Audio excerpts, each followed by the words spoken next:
I'm more excited for DC than Marvel as a collective. I'm excited for certain Marvel projects, but I'm excited for DC to kick off again and to have a cohesive story moving forward into something that could be really great. Like, I think we will get a Justice League movie one day, and it's going to be really amazing. For Marvel, I'm excited for Born Again and Secret Wars, things like that. Just a few here and there. I'm not excited for where Marvel is heading, at least right now with what they have announced. Turning around to DC, I am excited for that. And I'm excited for the individual movies as well. And they're coming really soon. This is like, what is it, 9 months until July? It's like making a baby. Ayo. That's staying in the episode. Hello there. Don't have a good day. Have a great day. Talk to me, Goose. I'm gonna steal the Declaration of Independence. Why so serious? World! I could do this all day. Are you watching closely?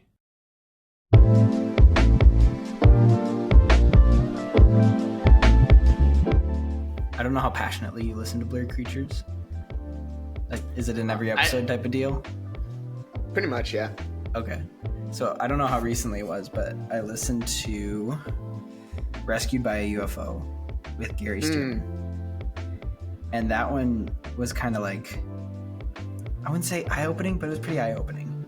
And I know we're going to do an Interstellar revisited episode, or probably multiple revisited episodes, but I think Interstellar is a good one, especially to have you on sometime now that you're Nolan, bro. And honestly, the way that Gary described his experience of time, like standing still,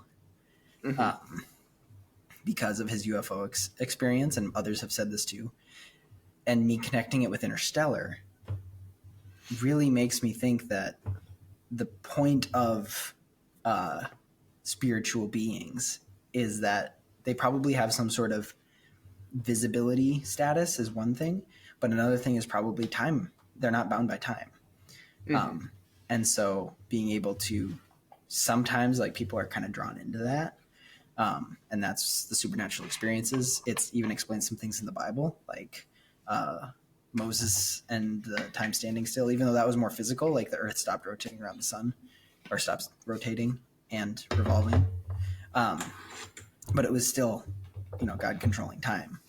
And just the other ways, the other like, in my mind, the thought that I had was that eternity makes so much more sense when you realize that it's just that we as humans are bound by time. We can't do anything about it. And then God is outside of time. Spiritual beings are outside of time. And that's why eternity is going to feel so different and so unique. And that's what we're looking for. It just makes so much sense. So I like that episode, and we'll probably bring it up when we talk about Interstellar again. Go check out Blurry Creatures, everyone. Blurry Creatures. Is it Luke and Nate? Is that their names? I can never remember. You don't even know. Luke and Nate, if you're listening to this, we would love to talk to you. One small creator to another. They're a bit more significant than us. Just a little bit, or maybe a lot, maybe probably. Very much so. Or maybe people don't realize how big the One Night Film podcast actually is. Yeah, we're huge. Let me check how many followers there are. On Spotify, it's like 37,000. Blurry Creatures, they have 96,000. Oh, on Spotify? On Instagram. On Instagram, 96. Okay. It was YouTube that I saw they had 37,000 subscribers, I think. Okay. But yeah, I've been down that rabbit hole. It's nice. A lot of fun. I even found, I think I told you I found the Exorcist Files, which is... Oh, yeah. Okay, I got to check that one out. Someone who makes audio dramas out of actual stories from priests and exorcists, and it kind of explained the rules of the spiritual world, and I think that's also very interesting. Not for the lighthearted, but it's still cool. Did you check out any Ninjas Are Butterflies yet? I did not. I actually don't think you told me the actual name, so I never did. Oh, what? Oh, you said... I know you told me about it. Oh, I know those guys. Yeah. Yeah, I've seen their reels. Their podcast is so good. Yeah. I got a sticker on the back of my phone. I just know them as the Beard Youth Pastors from Instagram. Oh. Last November, I started a meme page for their podcast, actually, on Instagram. And eventually they decided they wanted to send me a gift. So I got 2 shirts from them and a bunch of stickers. Whoa. Yeah. They're good memes then. So that was cool. It's mostly just out of context quotes, but Do we get to know which one it is? what page it is? Yeah. My page? Yeah. If you look up out of context ninjas are butterflies quotes, you'll find it. That's pretty generic. oh, Uknabik.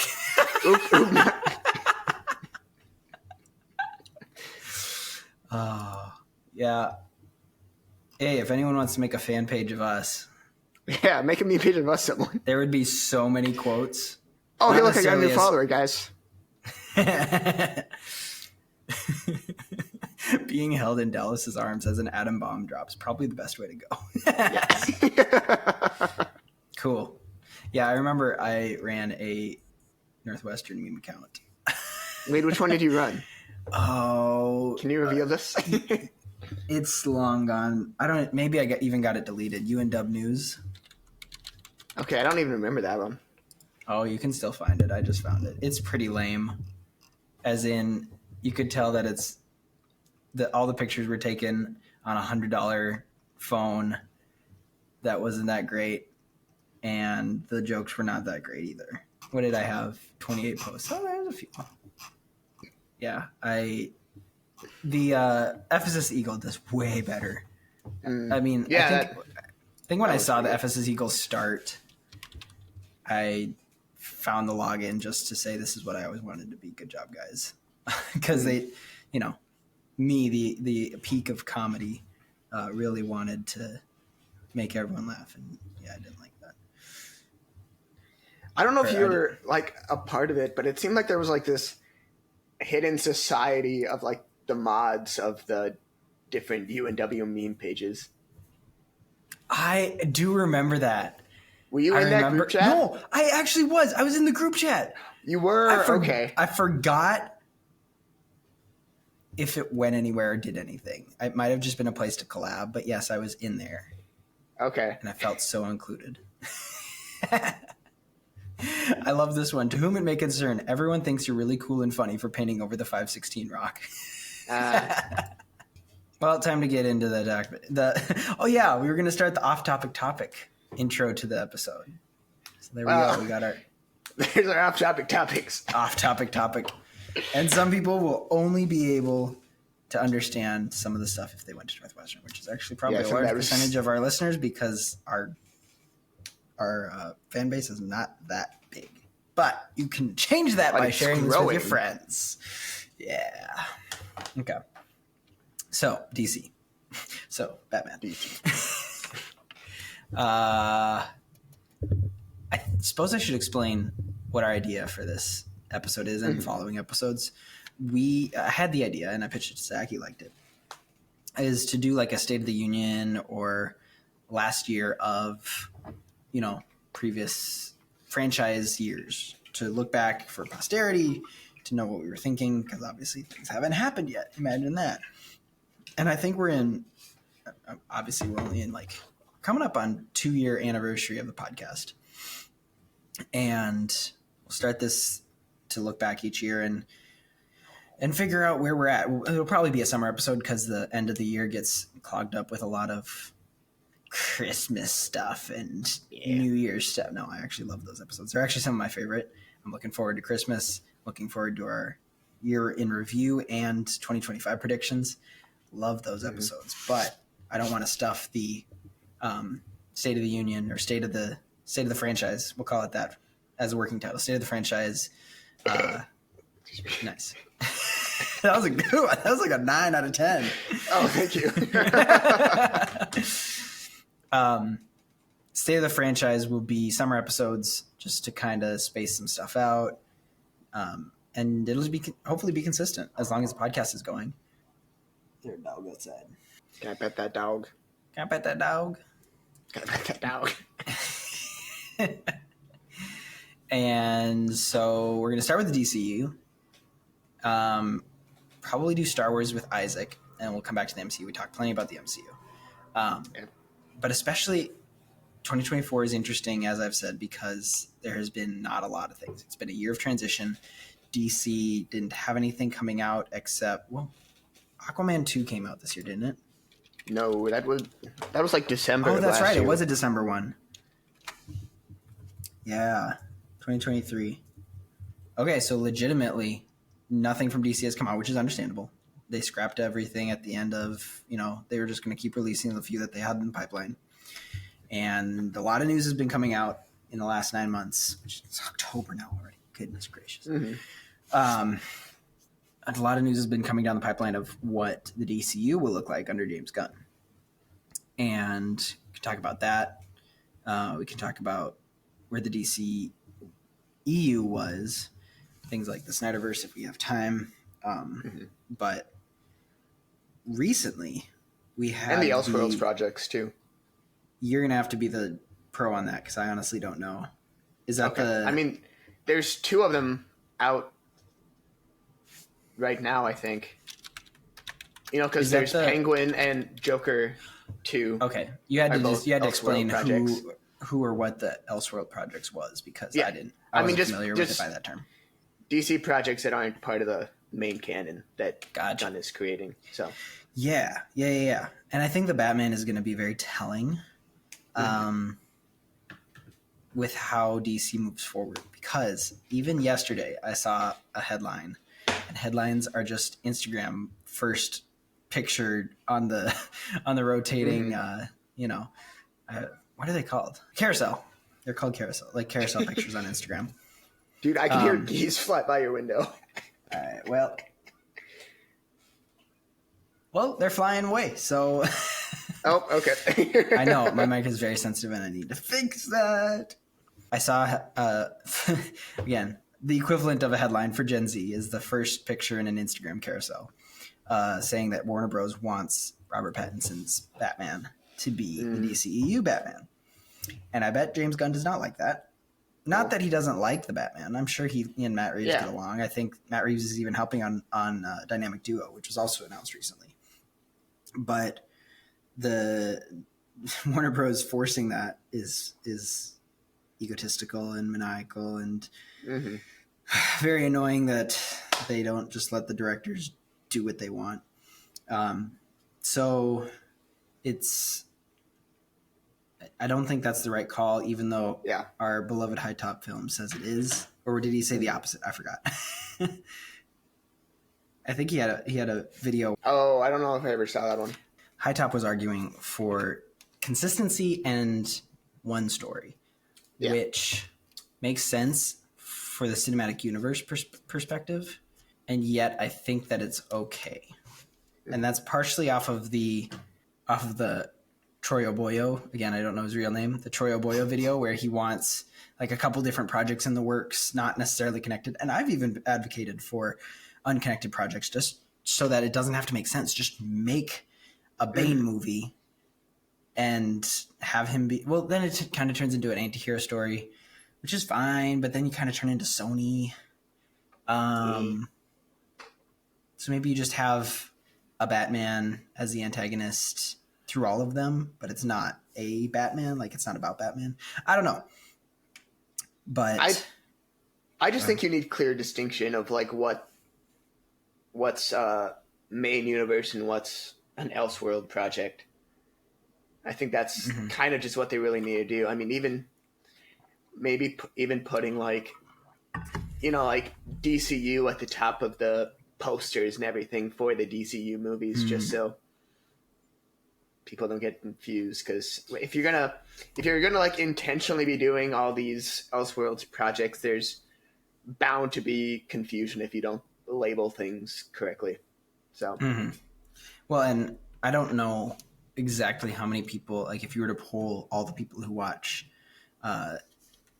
New Legacy, or what is it called? Superman. Just Superman. Yeah. If you polled all those people, how many of them are like us, who care about the storyline and the consistency in the cinematic universe? Those who just want to see a movie There are those people. And then those people who like DC but don't know anything about the greater DCU, you know? And so, yeah, it could be confusing for those people to see it and be like, well, why isn't Pattinson showing up? Who's this guy? Or where is he? Or whatever. So, and we are getting a Batman movie, correct? Like, that's been announced. It was a Batman and Robin. Yeah, Batman, Brave and the Bold. Not to be confused with a cartoon. Superman Legacy, Supergirl, Woman of Tomorrow, Brave and the Bold, Swamp Thing and the Authority, Creature Commandos, which was already, trailer was announced, Paradise Lost. We'll see what happens regarding Ezra Miller's future as the Flash. You know, the greatest superhero movie of all time that he apparently said, you know? Yeah. This could be helpful. And maybe this is just Total Film or Games Radar. I don't know who's in charge of this. Calling it DCU Chapter 1. I don't know if that's Gunn's term or... Yeah, that's Gunn's term. That's how, okay. In his video explaining all of that, he called it Chapter 1, Gods and Monsters. Yeah. Booster Gold as well. Peacemaker Season 2. Waller Lanterns. Yeah, and there's been other announcements along those lines, like Lanterns. Multiple Lantern actors have been cast. Some people wondering why they're so old, and I'm worried that it's going to go down the Batfleck route of just plopping us into closer to the end of their story. I don't know. Something that somebody did say in one of their video essays is that Gunn made the Guardians of the Galaxy, who were not the original Guardians of the Galaxy, and that works. It worked really well. It's some of the most beloved movies of the MCU, and even if some of these characters don't seem like A-listers or whatever, he will make them work. And I think because we haven't seen a team-up movie even announced or rumored or whatever is really great, because the way the DCEU started was that Man of Steel was made. I don't think it was meant to be the kickoff to the DCEU. It was a pretty decent solo movie. Yeah. And then he just was thrown into a team-up movie in Batman v Superman plus Wonder Woman. And they just were playing catch-up. That's all it was. And so Gunn taking his time, knowing that there is time, knowing that it's not just the peak of superhero, like the desire for superheroes. We kind of talked about this in the MCU shows episode, where there was hype for Agatha and WandaVision. And then after a while, then they greenlit a show and they made a show, and now they're releasing in 2024 and nobody cares anymore. And so that's what I feel happened after Endgame, is that they greenlit a lot of shows. Like DC were excited to get shows out, and then like people didn't want them anymore. And we've gotten to a point of superhero fatigue because they were like, let's make all this stuff because people loved Endgame. It's the second highest grossing movie of all time. And so let's just make everything. And then it bored people, wore them out, and Gunn is taking it easy. He sees that, and he's going to release Superman Legacy when the CGI is finished. That's a big thing, to just be able to let the movie look as best as possible. And it's going to release July 11th is what Games Radar says, which is okay that he's set a time. Like, you have to set a time at some point, but he's not. I think the criticism he got was knowing the time between wrapping production and releasing the movie. And usually it's a lot shorter than a year. And people are like, well, release it sooner because that's what everyone else does. And he's like, no. Then they end up with bad CGI in their movie because they're pushing their artists. It's not that the artists are incapable. It's not that the Flash VFX people were not good at their job. It's that they were crunched for time, even though they had 10 years to work on the movie. And so I think with only one movie truly in production, unless some are in pre-production, I'm sure they are in pre-production, he's just focusing on Superman. Drip feed it to us. We don't need it all now, and it's okay. To take a step back, just kind of talking about Pattinson maybe being integrated into the DCU. I think that's bad, kind of, for both of them, for Matt Reeves' Batman and the DCU.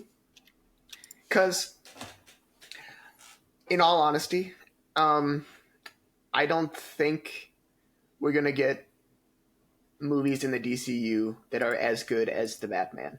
Ooh. That might Okay. be a, I don't know if you call that a hot take or not, but I think just being part of a cinematic universe, even if it's run well, I think there's still enough juggling that, any project isn't really the director's project, if you know what I mean. Yeah, especially when you have to connect it to another thing. Yeah. It was kind of like what happened with Multiverse of Madness. Raimi wanted to make a movie, probably R-rated, and way different than what was released. And Feige, even though, that was Phase 4, so it's not like we hold Feige in high regards very much anymore, but he still had him change it because it needed to fit. And yet some people also say that Raimi didn't actually watch WandaVision because it didn't really fit super well, even though, yes, she was in exile and whatever. But yeah, it makes sense. And also with what's happening with the new Spider-Man movie, with it having to be a multiverse film instead of what was originally meant to be, just because of when it's releasing. I think that's kind of same thing would happen with the Batman if it were part of the DCU. He couldn't always continue the story as he wanted to because of everything else that's happening in the universe. So I think it would really hold the Batman movies back from what they could be if they were integrated into the DCU. And I mean, with Gunn already having plans to have an older Batman in the DCU with Damian Wayne as Robin, who is a Robin way farther down the line, that I just don't think that would work for DCU as well, to bring Robert Pattinson in and try to rush him to Damian, I guess. I mean, that makes sense. Yeah, even though it would be cool to connect them all, it's just going to harm them more in the end. Do you think we're just going to have to live with Brave and the Bold and Batman Part 2 and the Penguin and, being off in their own universe, and it's basically, is it even, it's not even comparable to like the Netflix shows from Marvel or the Disney TV or anything like that. It's not even like, it's implied that those are in the same universe, and they technically are in some ways, but that's not the case. And I don't think Gunn is ever going to go the multiverse route. That's not really DC's story. It's really a Marvel thing. Plus, it's just, he knows it's ruined. Well, he knows it. Well, what? I think, DC did their whole Crisis on Infinite Earths and all that before Marvel did their Spider-Verse. And I know there was probably a Marvel storyline, a Marvel multiverse storyline before Spider-Verse, probably. But I think DC did the multiverse before Marvel did in the comics. Yes, but my argument is that Marvel leans into it more. And maybe that's just me being a movie nerd, and maybe that's not how it happens in the comics. But it's because Marvel often just gets bigger and bigger and bigger with things like Galactus and the Eternals, and there's charts of the hierarchy of the universe of the Marvel of Marvel, and maybe I'm wrong, but that just doesn't seem like DC. Maybe there is a hierarchy. I'm sure there is, but I don't think that they ever get to that cosmic level as often as Marvel does. Are you talking in the comics or? That yes, just because I'm not. Obviously in the movies, but I'm only a movie guy. People are going to get mad at me for not knowing the comics. I mean, there's all those cosmic beings in DC too. Yeah, I think Thanos may have even been a ripoff of one of DC's big bads. Darkseid. I don't know. I don't know if Thanos or Darkseid were created first, but Yeah, I suppose Darkseid is pretty close to that. Now I'm down the hierarchy rabbit hole. and I mean the Anti-Monitor was the villain threatening to destroy the multiverse in DC Comics. So Yeah.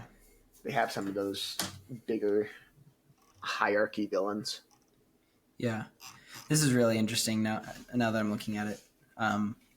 For Marvel, it's mortals and then celestial genetic manipulation, which is the Eternals and Deviants, Skrulls. And there's gods, which are actual gods, like Kree gods and the ones that they actually worship. Elder gods, extra dimensionals, which is interesting. I'd be interested to read this comic line.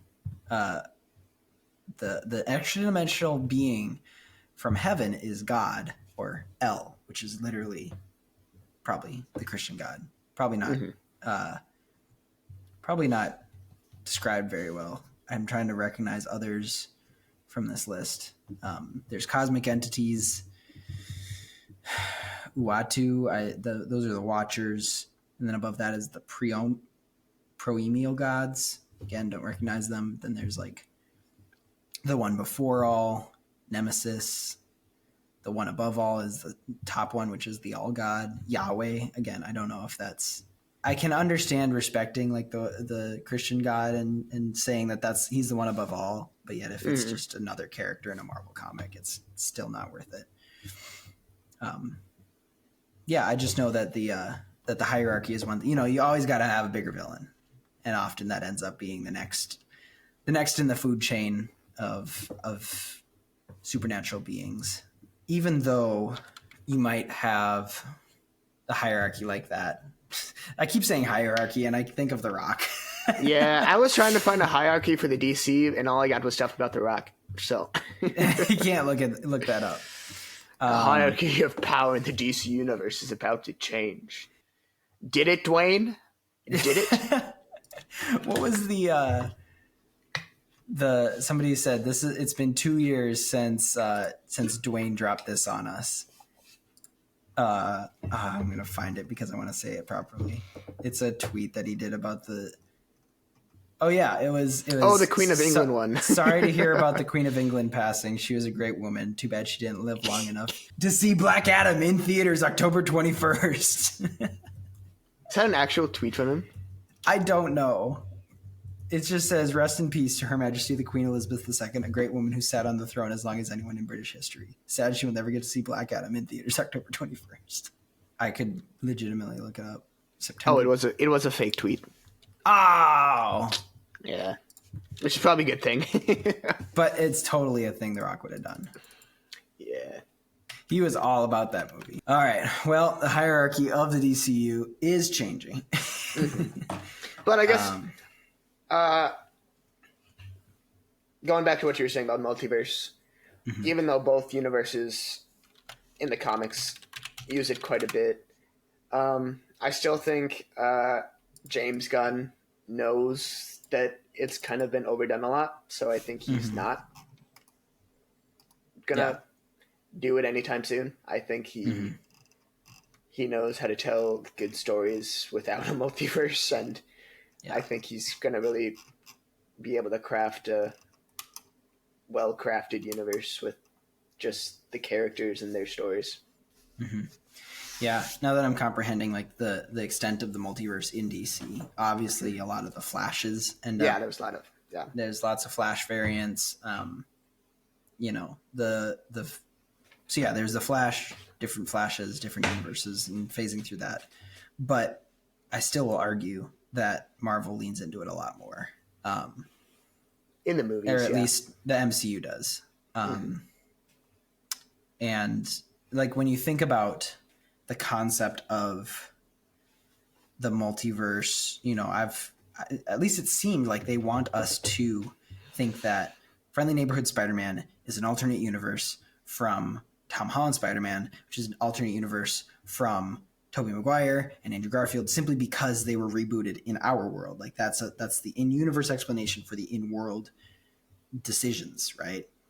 Just because it's a different format or a different director or different story just means it's a different multiverse. And I think DC sometimes, or again, it's weird because I don't feel like the Arrowverse was an accurate telling of what DC is like. In that, yes, they brought in Brandon Routh, who was already the Atom, and made him Superman again because he was, you know, in a different universe. Yeah. But I don't think that's the core of what DC is, and that's why I think Gunn is going to be more grounded and just tell the story of the character and not make it big. With Marvel, when they were writing the comics and writing those bigger and bigger superheroes and supernatural things to fight and to deal with, it's because they were stuck in a loop of like, it's just, you can't just go back to like the Spider-Man 4 problem. You can't just go back down to regular neighborhood Spider-Man because you have to be bigger. Yeah. And that's not how it's not going to work. And it's not going to connect as well.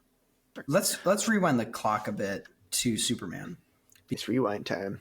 It's rewind time.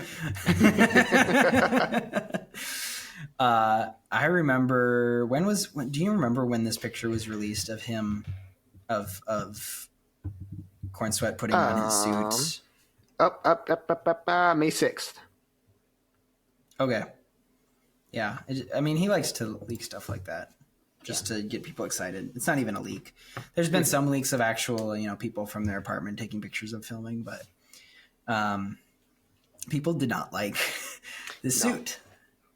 And here's why I think I want to get you on this rant. I know where you're going with this, and I want to get you there. I don't think I'm going where you think I'm going. Okay, but eventually I want you to talk about the ever Snyders, the people who only think that Snyder did a good job. Oh, and anyone else who tries it.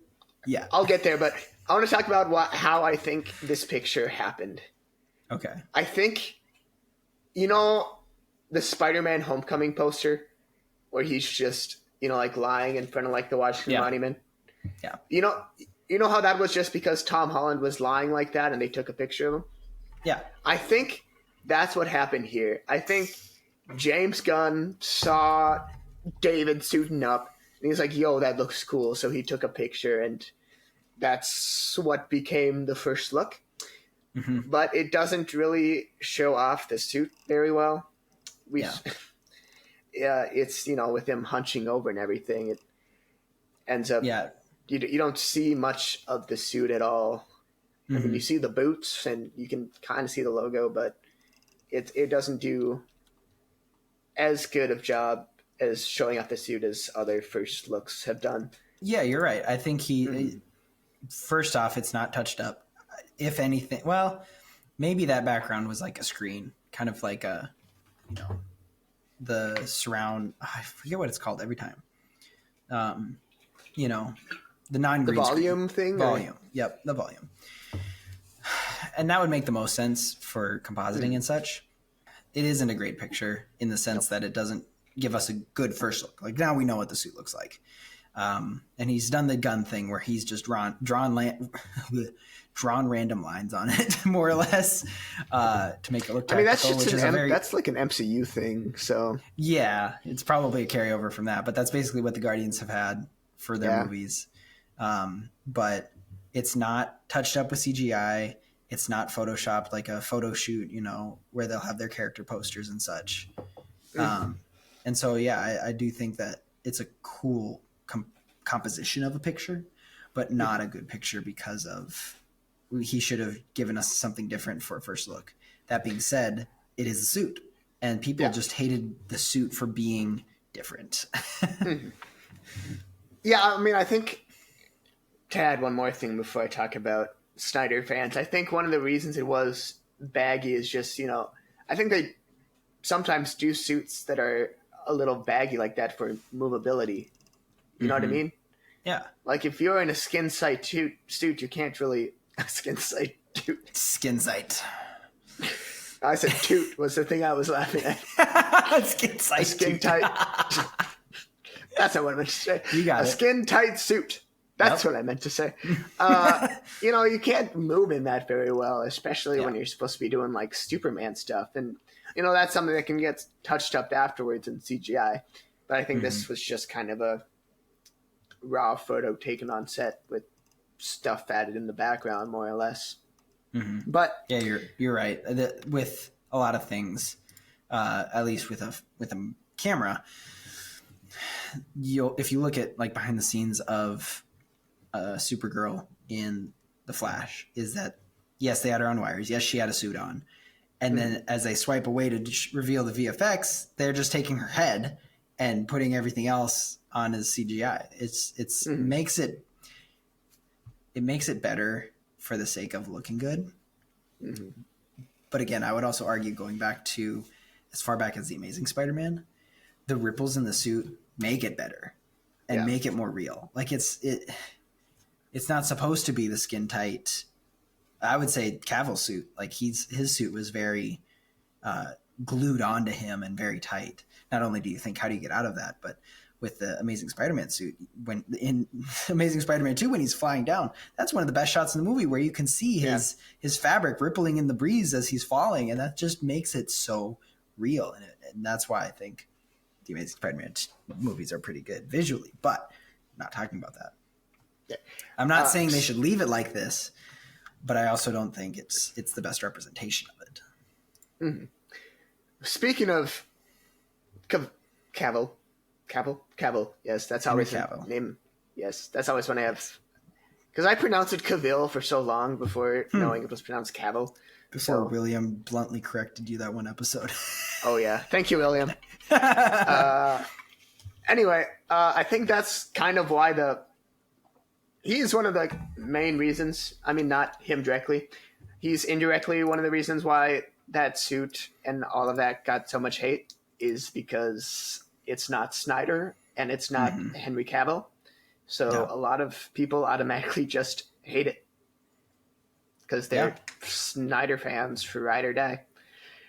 I don't think I've ever said this in an episode, but I described Snyder fans to Seth once, says, oh, he remembers this, as the depressed male version of Swifties. Because they are overly obsessed. Did you remember that? Barely. I don't remember your exact wordings, but it's so funny. It's so accurate, too. Overly obsessed with him, no matter what the quality of what he releases is. Yeah. This is calling back to what I said in the DCU episode. It was good that Snyder had a plan, because after he was out, DC didn't have a plan with barely any actual plan. So it was good Snyder had a plan, but besides that, he wasn't good for DC. Yeah. And I think lots of DC fans need to realize that. Yeah. That's going to be a clip, by the way. We're going to go viral with that one. Okay. Oh, no. I already know it. Don't get me attacked by Snyder fans. Again. No. It's okay. You're probably bigger than them, honestly. I lost my train of thought. I don't remember. It was probably High Top, honestly. I'm just going to attribute that to him. There was a video I watched that was definitely something along the lines of how Man of Steel ruined Superman, because he became gritty, and it's not what Superman is. Superman is hopeful. Superman is not just an invincible person that can be changed. Again, Snyder wanted Batman to be sleeping around and drinking to deal with his depression, and like, no, that's not Bruce. Nope. He uses Batman as his outlet. So yeah, I agree with you that Snyder was not good for superheroes. I was very confused when I went to the Wikipedia article for Superman in film, and I was looking at the lead character in all of the Superman movies.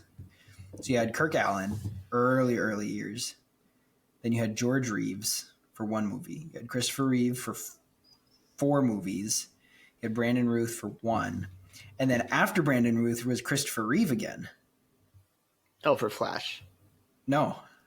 What? It was Superman 2, the Richard Donner cut. Oh, and it was in 2006. Okay. In 2006, there was a re-release, probably for the 25th anniversary. And I was like, it was just confusing the way they listed it, but it was funny that I was like, okay. Speaking of Christopher Reeve, I'm slightly interested in going and seeing the movie Isn't it called Superman? Super/Man, yeah. Super/Man. Yeah, I didn't know the story of him, of Christopher Reeve dying, or whatever his story. Yeah, is, he got but, in an accident at one point, and then he was in a wheelchair and all that for a but long he was still time. he was still a nice guy, and I think that Yeah. documentary will do justice for him. What else? What do we think about casting stuff? I was going to say, let's talk about the rest of the cast for Superman, and do we think True. it's overloaded? Do we think the Superman legacy cast is overloaded? I do feel that. Mm-hmm. Part of me is like, if you took the cast, the paragraph that says, Corn Sweat will play Kal-El and Rachel Brosnahan will play Lois Lane, Nathan Fillion will play Guy Gardner, and Eddie Gathegi is Mr. Terrific, and blah, blah, blah, blah, blah. What if you swapped all of those and Chris Pratt will play Star-Lord, and Zoe Saldana will play Gamora, and Vin Diesel will play Groot? Like, it's the same thing. And not even just the Guardians. Like, then you have the villains, and you have all of those characters. And if that was the paragraph that we were given for Guardians, look what we got from it. And this is a paragraph we have describing the casting for Superman Legacy. So because of his past, because he's proved himself with Marvel, I think it's going to be okay. And again, it doesn't need to be okay. My life does not ride or die on if Superman Legacy is good or not. Yeah. I got to remember that. But also, no, I'm not worried, even though my instinct is to be worried. Make sense? Yeah, I think that, based on what I've seen from James Gunn, he really excels with ensemble casts, like Guardians of the Galaxy, all three of those movies, the Suicide Squad, he really does well balancing a lot of characters. And I think it'll be easy for him to still keep a focus on Superman while still having all these other heroes. I think what I've heard about kind of this first chapter of the DCU is that it's about Superman entering into a world of heroes already, and kind of bringing a new hope. That's a Star Wars reference that I didn't mean to do, but and kind of just helping all these other heroes, kind of being a guide and an example for all these other heroes that already exist in the universe. And I think, I guess this is kind of going on to a new tangent now, but one of the major critiques of the other heroes in Superman's movie is their costumes, how they're just kind of all jackets and stuff, but that's because they're meant to all look the same, because on all their chests you see the same logo. On Mr. Terrific, Hawkgirl, Green Lantern, and that's because they're kind of being sponsored by, I think, who's going to end up being one of the villains in the movie, Maxwell Lord, played by Sean Gunn. Freaking Sean finding his way into all his brother's movies. Yeah. And it's like, he's going to have two roles in the DCU already, because he's going to be in Creature Commandos as well. Oh my gosh. Didn't Gunn say something about not making it a family business, and people were like, Sean is in everything you do. What else was I going with that? So and also, like, just based off set photos, again, you can't really judge things like costumes too much, because you don't know what's going to happen in CGI afterwards. Yeah. But just overall with the castings, I really think I like all of them, to be honest. I think especially with Superman, Clark Kent, Lois Lane, and Jimmy Olsen. Gunn nailed all three of those. What's his name? Skylar Gisonato? Dude, He nails the Jimmy Olsen character to a T. Like, I think his photo, when he released his photo, he was doing the Jimmy smile, and he's like Not in a Yeah, creepy way like I just did, but when James Gunn that just was a posted that wave. picture of him waving, I was just like, that's Jimmy Olsen right there. Yes. And Yes. that guy was in the Amazing Spider-Man movies. Really? As what? He was one of Gwen Stacy's brothers. Oh. So he had a couple scenes in the first one, and then he was only at the funeral in the second one. But also like Rachel Brosnahan. Brosnahan? Brosnahan. Yeah. She also looks just like you'd think Lois Lane would. Yeah. So yeah. all three of those, they're awesome. Nathan Fillion fits Guy Gardner so well, so I'm excited to see that. Eddie Gathegi, I think that's how you pronounce his name. Sure. Mr. Terrific, I'm excited for him. He looks good. Isabel Merced as Hawkgirl. Dude, she's one of those actresses who's just been everywhere recently. What's her name? That's been crazy. Isabel Merced. Because it's like she was in Madam Web. She was in Alien Romulus. Oh, her. She's in a lot of stuff recently. Yeah. Migration. She was Dora in Dora and the Lost City of Gold. Yeah, so she has been in a few things, and because we needed a live action Dora movie. She's gonna be Dina. I forgot already. I played The Last of Us. She's gonna be Dina in. Oh yeah, she's in Last of Us too. Yeah, she's just everywhere right now, and it's crazy. Yeah, she's the next. She's the next Timothy Chalamet. You know. Oh yeah, kind of takes off just because of being everywhere. I had to find this because it's just a great picture of Jimmy Olsen. He's like, hey, James goes and finds Jimmy, or what's his face, Skylar, and he's like, hey, give me a Jimmy Olsen pose, and he just does a little fist pump. It's so good. For anyone who knows Jimmy Olsen, that's Jimmy Olsen. I was looking at set photos again, leaks, and saw Corn Sweat's suit, and it almost looks a size too big. Like it looks very that's puffy. what you're talking about with the And I know I get that they're probably going to do some CGI touch-ups, but I'm worried that it's not just touch-ups, it's going to be the whole body again, which is fine if they make it look good, but also there's something about just a real suit. I don't know. Not going to get caught up on that. And I mean, it's like the thing with Spider-Man, it's like a lot of his scenes you can't really use a real suit with how much it's switching between a CGI model and Tom Holland himself. So I think that's kind of the same thing with Superman. Well, I know we've talked a lot about Superman just because he's really the only thing we've gotten news about. And we're going to keep talking about him because I forgot about one other thing. What was the casting announcement? Was it for... It wasn't for Hal Jordan, but it was for Green Lantern. It was Hal Jordan. It was Hal Jordan. Okay. People didn't like it. Again, older actor. I don't really remember if that was the only thing. The only complaint? Yeah, the only complaint is that he's older. Womp womp. Womp womp. Who cares? I don't know. He's not been in anything big. He's going to be Green Lantern, which we haven't got since Ryan Reynolds. Yeah. So I'm down. Just talking about not having a Green Lantern since Hal Jordan, it was funny. Near the end of the Arrowverse, they were setting up Diggle to be a Green Lantern. Yeah. And then they ended up having him just reject the ring. And that was the end of the storyline. He's like, I need to be with my family. So it's like, Dang. Oh, okay. Wow. I mean, that would have been cool, but I guess the shows were bad at that point anyway. So, yeah, with Kyle Chandler as the new Hal Jordan, though, I think what they're really going for is an older mentor, Hal Jordan, and a younger mentee, Jon Stewart. So I think that's why it makes sense to me that they're going with the other actor.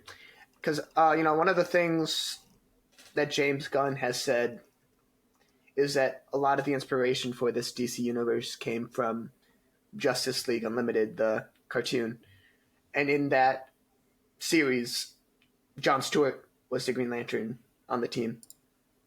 So I think they're setting up Jon Stewart to be the Green Lantern of the Justice League by having a younger Jon Stewart with an older Hal Jordan in the Lantern series. Yeah. I remember I told you after I watched Twisters that I was like, I didn't realize that Corn Sweat was in Twisters. And then Ellie and I rewatched it because it's a great movie. And I was just like, that's so opposite of what you would expect Superman to be. But then people were joking like, "Oh, he'd be perfect for Snyder's Superman." The I don't care about the people. But it's I think it shows his depth as an actor, and I think it's gonna be good. Yeah, he's had 2 roles recently where he's just like not nice people. What was the other one? I only saw a clip of it, but it was something with Natalie Portman too. I don't know what it's called or much else about it besides the quick clip I saw on Instagram once. But so it's funny for him not to have these roles as unlikable characters before being Superman. So yeah. Have we done a Superman episode yet? No, because you said we need to wait. Oh, that's right. I did. You told me to wait. Hey, it's Seth. less than a year away. Yeah. Well, we don't have much more DC to talk about. Just give me your feelings about DC. Your past year of knowing about Gunn taking over DC and having these leaks and not having an actual movie yet, to the ending of the Arrowverse a couple years ago, like things like that. What are you feeling so that in a year you can look back and know what you were thinking? Well, should we talk about Dynamic Duo before we move on? Okay. Sure, whatever. I don't know much about it except that it's Batman or it's two Robins. It's an interesting announcement, to be sure, because I think pretty sure they said this is going to be another Elseworlds project actually. Oh, really? Combining. I thought that's what they said. Dang. Let me look up James Gunn description again.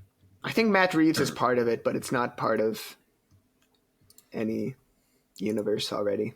Or maybe he's not a part of it. Did you know Constantine is coming back? They announced Constantine 2 like so long ago. Like the Keanu Reeves movie, that they were going to do a sequel to that. But then they haven't said anything about it since. So I think really? I thought it was recently. I think that quietly got canceled. Because there hasn't been any news about it in so long. I always look at Wikipedia for the most up to date. As you find your thing, I don't know who Lawrence is. Francis Lawrence. Francis Lawrence gave an update on the project in October 2023, indicating that the work had proceeded following the conclusion of the Writers Guild strike. He, Reeves, and Goldsman have been meeting and discussing the story. That's about it. Again, I probably saw an Instagram post about it. So October of 20... So a year ago was the last update? Yeah, I guess you're right. Yeah, you're right. I think I probably saw an Instagram post from Lights Camera Barstool or something.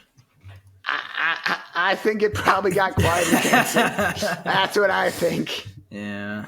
Because when was James Gunn's takeover?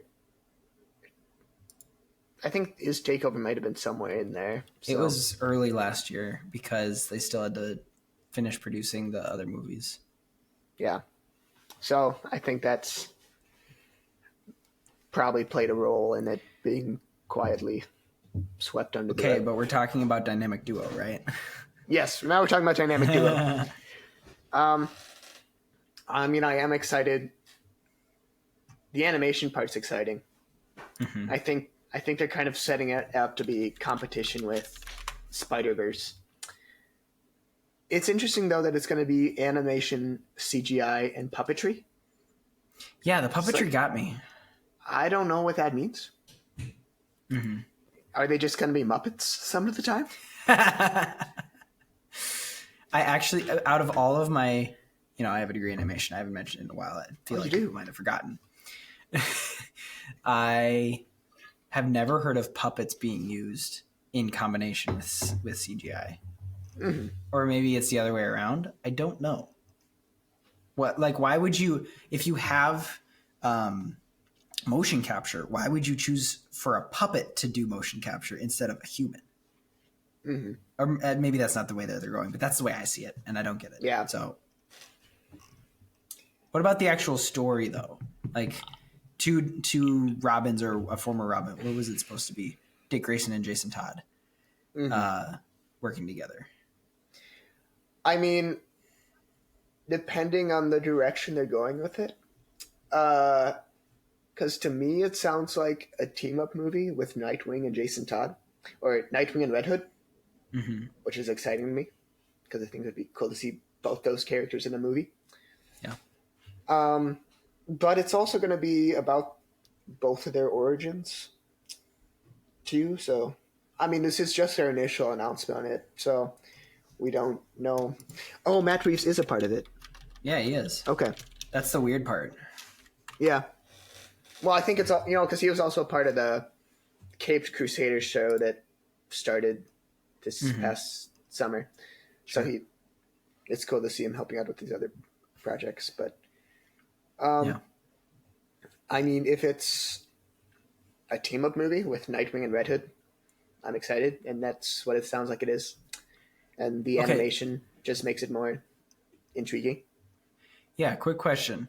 I just looked up Batman Brave and the Bold. That Robin will be Damian Wayne. Yeah, that's what I said. So it's not going to really contradict. I think that's a good thing, especially as, even if they're not connected, just having there not be yet another character. We're working with Batman, kind of working with Joker, and that's really the ones that are overlapping with major media. But if he were to make like the Robin of Brave and the Bold to be Jason Todd or something, and then also be making that other one, the dynamic duo, that wouldn't make sense. But it's good. It's good that it is the way that it is. Well, if this is going to be a part of the DCU, I don't know whether it is or not yet. He doesn't really say. But I think it would be a good... I don't know if this is coming out before or after Brave and the Bold. I think it would be a good way to explain some of the history of the previous Robins. Before we get Batman with Damian Wayne Robin in Brave and the Bold. But we'll see what they do. I don't know how to think, because as I'll lead into wrapping up with my thoughts about DC right now, for us to look back. I was always a DC hater as a Marvel fan, at the peak of my Marvel enthusiasm, just because DC existed. I'd never watched a single movie, and I was just like, no, DC's bad, Marvel good. And there were some in there that were pretty good. I still somewhat stand by that, because the DC wasn't quality really ever. Shazam, maybe you would say. But I really kind of didn't like it, just for no reason. And I won't defend that, except say that I was somewhat right. Not completely right. Moving forward, unless Marvel picks up their game, DC is going to be on top. They're going to make the better movies. If anything, they're going to have competition. It's going to be an equal battle, just one-upping the other, and hopefully not pulling DC to do anything drastic. I feel like Marvel's going to be the group that's, or the business that's like trying to show they're all hot stuff, doing the big things and doing the stupid moves. And yes, maybe being a little cool, but then DC's just like, we're fine over here. Gunn's just going to keep doing his thing. We don't really need to compete with you. We're just going to be DC. And Marvel wants to be the best. I think that's a good way to put it. At least that's what I've seen the past year, and that might have shifted. And again, I'm excited to come back next year and figure out, after we've seen Superman Legacy, what that looks like, and after we have more things announced, maybe even trailers for new stuff. The tides are turning. The hierarchy is changing. And the hierarchy of power in the DC universe is about to change. Yes. It's very funny how prophetic that really was from The Rock. Yeah. So yeah, I'm excited. I'm more excited for DC than Marvel as a collective. I'm excited for certain Marvel projects, but I'm excited for DC to kick off again and to have a cohesive story moving forward into something that could be really great. Like, I think we will get a Justice League movie one day, and it's going to be really amazing. For Marvel, I'm excited for Born Again and Secret Wars, things like that. Just a few here and there. am not excited for where Marvel is heading, at least right now with what they have announced. Turning around to DC, I am excited for that. And I'm excited for the individual movies as well. And they're coming really soon. This is like, what is it, 9 months until July? It's like making a baby. Ayo. That's staying in the episode. Are you going to bring your baby to Superman? I will skip the birth of my child to see Superman Legacy. No.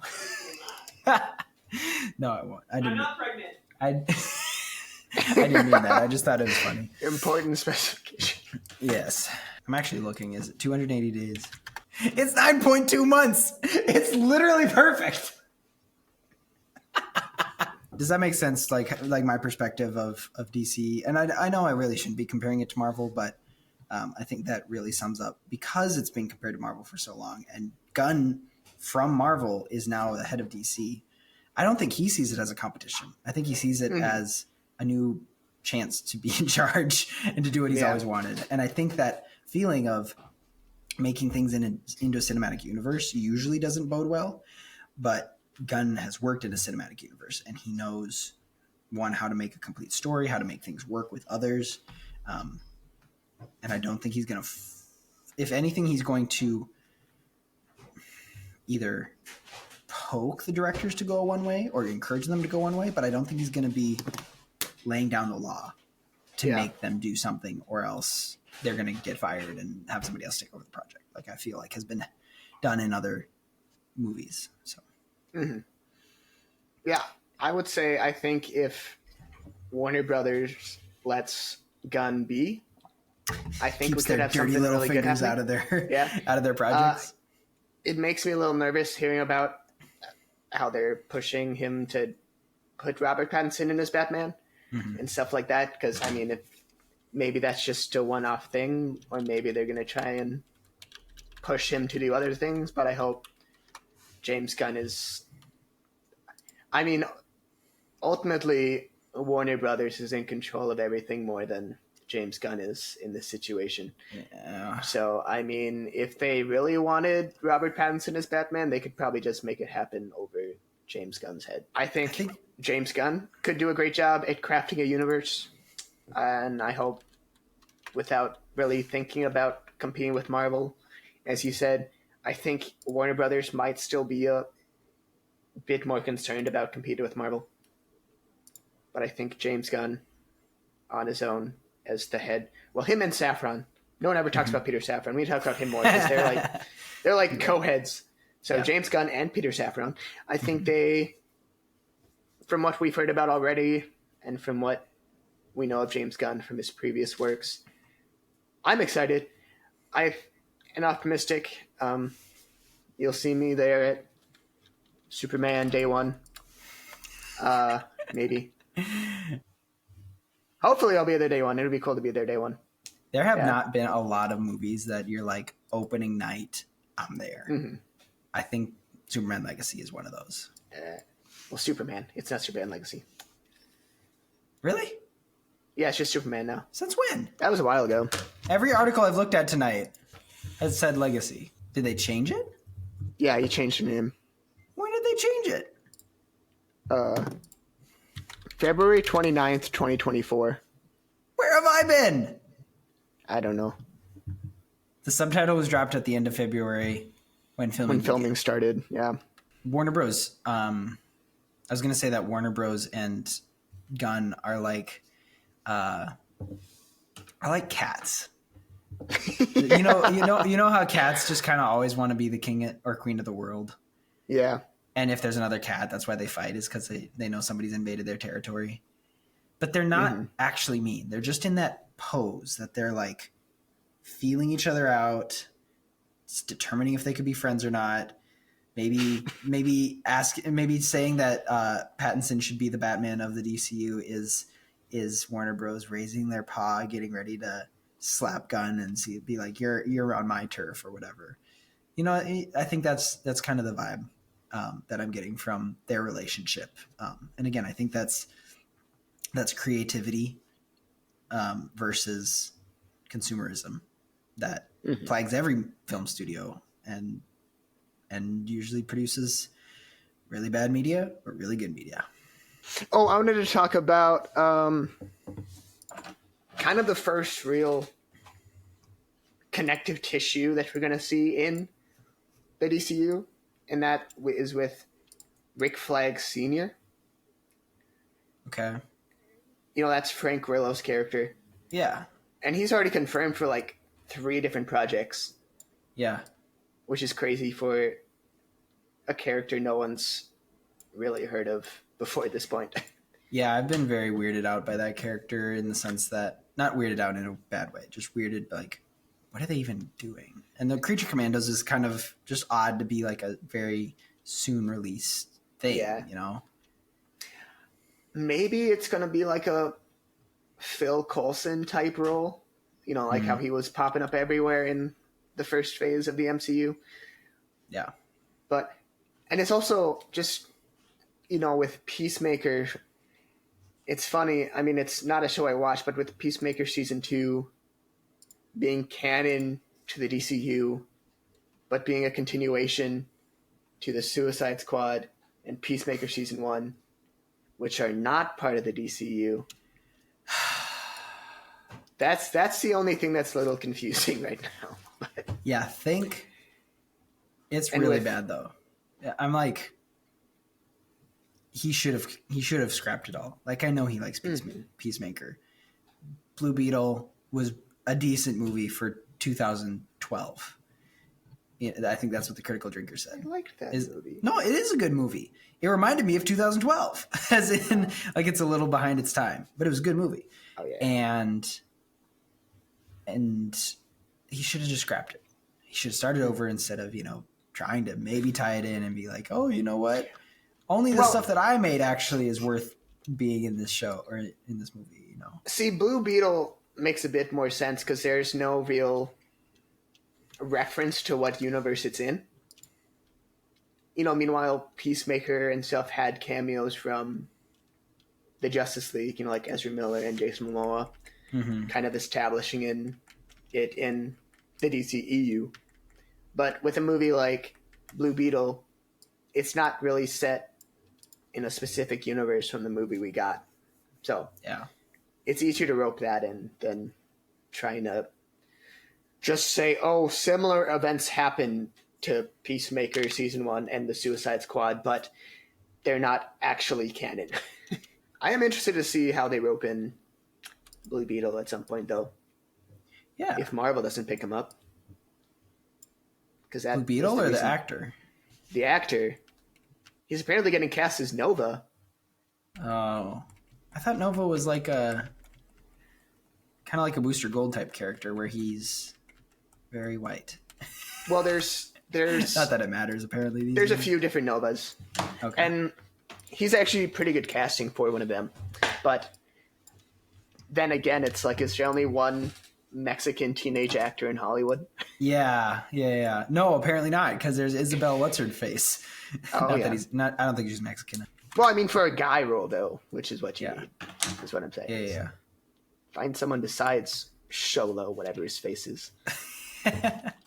Sorry, that probably sounded mean. I didn't mean that to sound as mean as it's. I actually really appreciate him as an actor. He was one of the only reasons that Blue Beetle was as great as it was. Yeah. Apparently, Isabel Merced is Polish. Oh, her mom's Peruvian. That checks out. That's how she gets darker skin, or her olive skin. I like the word olive, you know? Like the olive skin. I like that. All of the other reindeer. Yeah. You're so funny. Okay. Thank you. Yeah, you're welcome. Yeah. I'm excited for next year's episode. That's all I'll say. It's going to be good. So, this is probably isn't going to be in the episode, but after the Superman movie, then are we doing the Superman episode and another DC episode? Yeah. Or we could bump up the Superman episode and just talk about that Superman stuff, I don't know. You actually make a good point. You make a great point. Since, yes, I will give you that one. We'll schedule the Superman episode. And okay. Don't say I never did anything for you. Yeah. Well, works. I mean, we've talked about a lot of the future, or David Cornsett's future in this episode and the DCU episode now. So we won't have to talk about that in the Superman episode, really. So yeah. It's more I just think his these first episodes, that we'll do over the next couple weeks, are going to set the groundwork that'll shorten the other episodes, so that they're not as painfully long and recapping every single thing. So, all right. Well, we'll get that Superman episode scheduled.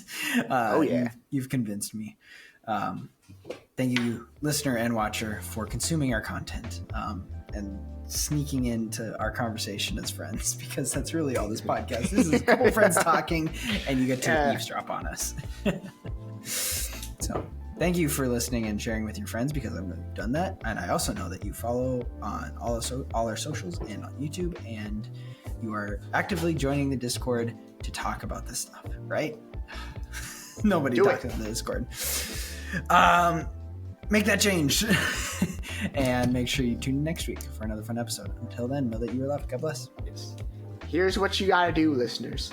You gotta share this with 5 listeners, or 5 friends, and tell those 5 friends to all share it with 5 friends. And then just let that pattern continue. And then give me $1 each time you do that. Yes. Well, anyway, thanks for watching, Mom. It's not a scam, I promise.